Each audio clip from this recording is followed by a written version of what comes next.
अस्सलाम वालेकुम। अच्छे स्टूडेंट्स, मैट्रिक क्लास की बायोलॉजी में हमने चैप्टर नंबर 9 स्टार्ट किया, जिसका एक लेक्चर हमारा हो गया, अपलोड हो गया। दूसरा वाला ये है जिसके साथ चैप्टर खत्म हो जाएगा। छोटा सा चैप्टर है जिसमें चैप्टर का नाम हमारे पास था फार्माकोलॉजी। फार्माकोलॉजी में हम मेडिसिन के बारे में पढ़ते हैं, सिंपल कहें तो। हमने कल डिस्कस किया था कि जो ड्रग्स होते हैं वो कितने टाइप्स के होते हैं, और हमने 5 टाइप के ड्रग के सोर्सेज भी कल पढ़ लिए थे। और आज का हमारा जो टॉपिक है वो हमारे पास है एडिक्टिव ड्रग्स। पहले लेक्चर में हमने डिस्कस किया था कि ड्रग्स 2 टाइप्स के होते हैं, एक मेडिकल ड्रग या फार्मास्यूटिकल्स भी उसे कहते हैं, दूसरा हमारे पास होता है एडिक्टिव ड्रग्स। एडिक्टिव ड्रग्स क्या करती है, ये जाके एक्ट करती है हमारे सेंट्रल नर्वस सिस्टम में, ये हमारे ब्रेन पे जाके एक्ट करती है, वहां पे जाके इनका मेन जो रोल होता है वहीं पर उनका हो रहा होता है। ये सीनस पे जाती हैं और इससे क्या होता है, इससे हमें प्लेजर मिलता है, इससे हमें आर्टिफिशियल खुशी महसूस होती है। ठीक है, तो सेंट्रल नर्वस सिस्टम के पास जाती हैं और इससे हमें प्लेजर महसूस होता है। आपकी बुक में ये 3 टाइप की हैं। पहले हमारे पास है सिडेटिव्स। ये तीनों ऐसी ड्रग हैं जो एडिक्टिव हैं। एडिक्टिव मतलब इनकी आदत लग जाती है, एक मर्तबा किसी को इसकी आदत लग गई तो वो फिर इसके बगैर नहीं रह सकता। पहले हमारे पास है सिडेटिव्स। सिडेटिव्स कहां पर एक्ट करती है, सेंट्रल नर्वस सिस्टम में एक्ट करती है। इसके साथ साथ ये क्या क्या करती है, ये ब्रेन के फंक्शन को स्लो कर देती है। जब आपका ब्रेन का फंक्शन स्लो हो जाएगा, आप जो टेंशन परेशानियां सोच रहे थे वो सोचना आप छोड़ देंगे और आपको प्लेजर ऑटोमेटिकली फील होने लग जाएगा। साथ साथ एंजाइटी को रिड्यूस कर देती है, आप जो टेंशन परेशानियां होती है वो रिड्यूस हो जाती हैं। और अगर आप इसकी ओवरडोज लें, अगर आप ज्यादा ये खा लें तो आपकी डेथ भी हो सकती है। ठीक है, ज्यादा आपने खाई, ब्रेन इतना काम करना छोड़ देगा कि आपकी बॉडी फिर रुक जाएगी। तो इसीलिए सिडेटिव ड्रग्स को एक अमाउंट में यूज मतलब करनी, वैसे तो नहीं करनी चाहिए, लेकिन ऐसे उन पेशेंट्स को दी जाती है कि जिनका ऑपरेशन हो रहा हो या किसी का एक्सीडेंट हो गया हो, उसकी बॉडी में पेन बहुत ज्यादा हो रहा हो, तो उनको ये वाली ड्रग्स दी जाती है। लेकिन हमारे यहाँ पर इसका फिर उल्टी साइड भी इस्तेमाल करते हैं कि किसी को इसकी जरूरत नहीं होती फिर भी इस्तेमाल कर रहा होता है आर्टिफिशियल प्लेजर हासिल करने के लिए। तो ये हो गई हमारे पास एडिक्टिव। दूसरी हमारे पास है नॉर्कोटिक्स। नॉर्कोटिक्स मोस्ट इंपॉर्टेंट है, इसको यूज किया जाता था एज अ पेन किलर। ये एक बेहतरीन पेन किलर है क्योंकि इस ड्रग की क्या खासियत होती है, ये जाकर हमारे पेन रिसेप्टर के साथ बाइंड हो जाती है। पेन रिसेप्टर बाइंड हो जाएंगे तो हमारी बॉडी में कहां पेन हो रहा है हमें पता ही नहीं चलेगा। तो पेन किलर के लिए नॉर्कोटिक्स यूज की जाती थी, अब भी यूज की जाती है। 2 टाइप की होती है हमारे पास, एक होती है हीरोइन। हीरोइन जो होती है ना, हीरोइन ये क्या करती है, ये हमारे डोपामिन लेवल को अल्टर कर देती है, तो या तो बढ़ा देती है तो उसको थोड़ा लो कर देती है, ज्यादातर कंडीशन में हाई करती है। अभी डोपामिन क्या होता है, ये हमारे ब्रेन में एक हार्मोन होता है जिससे अमाउंट अगर इसकी ज्यादा हो जाए तो हमें खुशी महसूस होती है, तो हमें जो प्लेजर महसूस होता है वो डोपामिन की वजह से महसूस होता है। फर्ज करो, आप एक एग्जांपल दे दो कि हम जब मोबाइल उठाते हैं तो हमें उससे थोड़ा सुकून मिलता है, खुशी महसूस होती है, क्योंकि जब भी हम मोबाइल उठाते हैं हमारा डोपामिन लेवल अप हो जाता है। तो डोपामिन को जो है उसके साथ कौन छेड़छाड़ करती है, हीरोइन छेड़छाड़ करती है। इसके साथ ऐसा में क्या महसूस होती है, प्लेजर महसूस होती है। नेक्स्ट हमारे पास मोर्फिन। मोर्फिन को उस वक्त यूज किया जाता है जब सीवियर पेन, शदीद दर्द हो रहा हो ना, शदीद, तब मोर्फिन को यूज किया जाता है। और 6 घंटे तक हमारे ब्लड में एक्टिव रह सकती है कि एक पर्सन जिसको पेन हो रहा है अगर वो ये मेडिसिन खाए तो 6 घंटे तक उसको पेन से रिलीफ मिला रहेगा।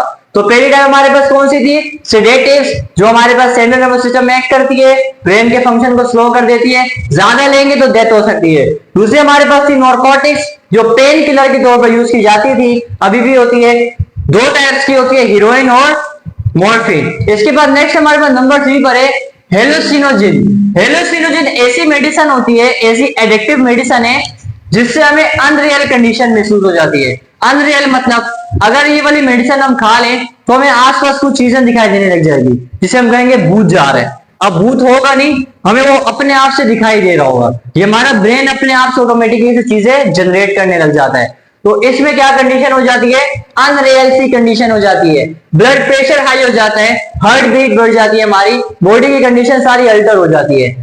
एग्जाम्पल हमारे पास है मेरिजुआना। मेरिजुआना हमने कल भी डिस्कस की थी।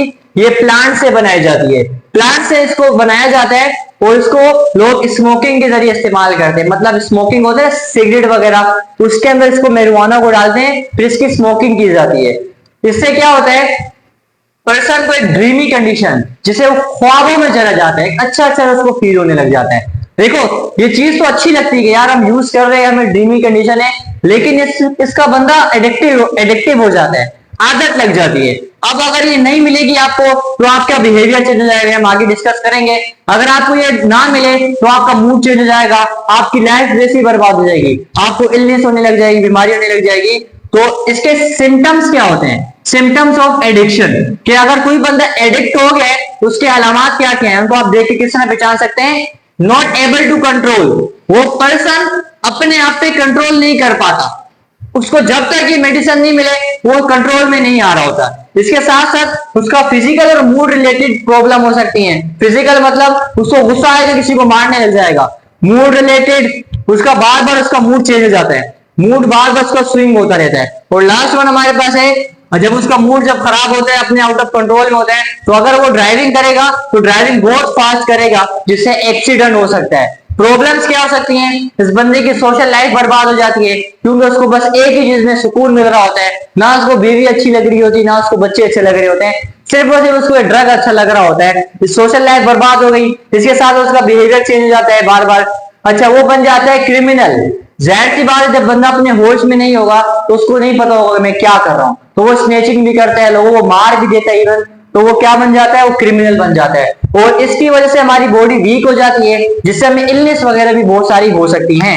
तो ये पूरा हमारे पास टॉपिक था पूरा किसका, एडिक्टिव ड्रग्स का। एडिक्टिव ड्रग्स तीन टाइप्स की हमने पढ़ी, एक थी सीडेटिव, दूसरा हमारे पास थी नॉर्कोटिक्स, तीसरे हमारे पास थी हेलोसिनोजन। सीडेटिव एक ही टाइप की है, नॉर्कोटिक्स हमारे पास हीरोइन और मॉर्फिन होती है, और हेलोसिनोजन हमारे पास कौन सी होती है, मेरिजुआना होती है। ये हमने इसके सिम्टम्स भी पढ़ ली और प्रॉब्लम्स भी पढ़ ली। इसके बाद हमारे पास होती है एंटीबायोटिक। एंटीबायोटिक हमने कल भी डिस्कस की थी, ये फाइट करती है बैक्टीरिया के साथ, और इसको माइक्रो ऑर्गेनिज्म से बनाते हैं, या हम इसको बैक्टीरिया से बनाते हैं, या हम इसको फंजाई से भी बना सकते हैं। तो ये हमारे पास एंटीबायोटिक बना के देते हैं। अच्छा एंटीबायोटिक जो होती है वो दो टाइप की होती है, एक होती है बैक्टीरियो स्टेटिक। स्टेटिक का मतलब स्टॉप कर देना, ये हमारी बॉडी में जाके बैक्टीरिया की ग्रोथ को स्टॉप कर देती है।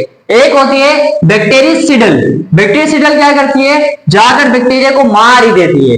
तो एंटीबायोटिक दो टाइप्स की होती है, एक ग्रोथ को रोक देती है और दूसरी बैक्टीरिया को मार ही देती है। मिस यूज, अगर हम इसको ज्यादा यूज करें तो क्या हो जाएगा। अच्छा एंटीबायोटिक हमेशा लिमिट में यूज करनी चाहिए। आपने भी देखा होगा मेडिकल स्टोर में एंटीबायोटिक जो मिलती हैं, एक पैकेट में 5 से 6 टेबलेट मिलती है, इससे ज्यादा नहीं होती ज्यादातर, क्योंकि अगर हम इसको ज्यादा यूज करेंगे तो हमारी बॉडी में कुछ नॉर्मल बैक्टीरिया होता है जो हमारे लिए फायदेमंद होता है, तो इनको मारने के चक्कर में हम उनको भी मार देंगे, इससे हमारा नॉर्मल बॉडी का जो फ्लोरा है वो डिस्टर्ब हो जाएगा। और इतनी ज्यादा एंटीबायोटिक हम यूज करेंगे तो हमारे अंदर का बैक्टीरिया उस एंटीबायोटिक का आदी हो जाएगा, अब वो ज्यादा स्ट्रॉन्ग हो जाएगा। अब हम एंटीबायोटिक खाएंगे तो उससे कुछ भी नहीं होगा, वो क्या हो जाएगा, एंटीबायोटिक रेजिस्टेंट। इसके अलावा ज्यादा यूज करने पर स्किन इन्फेक्शन भी हमें देखने को मिलते हैं, साइड इफेक्ट बहुत सारे, तो आप बुक रीड करेंगे तो आपको उसमें पता चल जाएगा। तो ये इसके मिस यूज होते हैं। लास्ट टॉपिक हमारे पास है वैक्सीन। वैक्सीन भी हमने कल डिस्कस की थी। वैसे ये क्या करती है, इंप्रूव कर देती है इम्यूनिटी को। जब कोई माइक्रो ऑर्गेनिज्म हमारी बॉडी में आता है, जैसे वायरस आ जाता है, तो हमारा इम्यून सिस्टम उसके साथ फाइट करता है। अगर वो माइक्रो ऑर्गेनिज्म या वायरस स्ट्रॉन्ग होता है तो हमारा इम्यून सिस्टम थोड़ा सा वीक हो जाता है, तो फिर हम वैक्सीन लगाते हैं जिससे हमारा इम्यून सिस्टम दोबारा स्ट्रॉन्ग हो जाता है और फिर उसको मार देता है। पहली वैक्सीन हमारे पास बनाई थी एक बंदे थे जिनका नाम था एडवर्ड जेनर। एडवर्ड जेनर ने सबसे पहली वैक्सीन बनाई और हमें वैक्सीन का कॉन्सेप्ट एडवर्ड जेनर ने दिया। इसके अलावा दो चीजें और याद रखना, हमारे पास एक एंटीसेप्टिक्स होती है। एंटीसेप्टिक्स के बारे में हमें बताया था जोसेफ ने हमें एंटीसेप्टिक्स के बारे में बताया था, और एंटीबायोटिक के बारे में हमें बताया था फ्लेमिंग ने। फ्लेमिंग ने पहली एंटीबायोटिक बनाई थी पेनिसिलिन। तो एंटीबायोटिक के बारे में फ्लेमिंग ने बताया था, एंटीसेप्टिक्स के बारे में हमें जोसेफ ने बताया था, और वैक्सीन के बारे में हमें किसने बताया था, एडवर्ड जेनर ने बताया था। तो यहाँ पे आके आपको चैप्टर जो है वो खत्म हो गया। तो स्टूडेंट्स आज हमने क्या डिस्कस किया, आज हमने एडिक्टिव ड्रग्स डिस्कस की जो 3 टाइप्स की होती हैं, सीडेटिव्स, नारकोटिक्स एंड हेलोसिनोजिन। उसके बाद हमने डिस्कस किया इनके सिम्टम्स और इनकी प्रॉब्लम्स भी हमने डिस्कस की। उसके बाद लास्ट में हमने एंटीबायोटिक डिस्कस की और वैक्सीन डिस्कस की। तो आई होप अच्छे से समझ में आया होगा। इंशाल्लाह मिलते हैं फिर नेक्स्ट लेक्चर में, तब तक के लिए अल्लाह हाफिज।